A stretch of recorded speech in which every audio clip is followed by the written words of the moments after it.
Hello everybody, and once again welcome back to How Logical YouTube channel. Today in this video I'm going to show you how you can delete your OkCupid account, so make sure you follow my step till the end.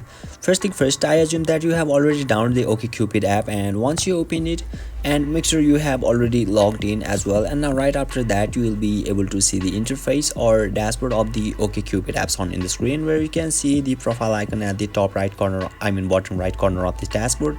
Simply tap on that profile option, and now you will be redirected to the another section where you can see settings option at the right side, top right corner of this screen. So tap on that settings option, and now finally you can see the disable account right above the sign out option. So you need to tap on that disable account, and you can see it is written, "We are sorry to see you go." So let's tap on the next, and you will be redirected to the another section, and yeah, you will be able to delete your account successfully. So basically this is how you can delete your OkCupid account. And if you still encounter any issue during this process, feel free to leave a comment and I'll be happy to assist you. If you found this pretty helpful, please give it a thumbs up, and if you are new to this channel, make sure to hit the subscribe button and set the bell icon to on so that you can stay updated with our latest content. Thank you for watching, and I'll see you next time.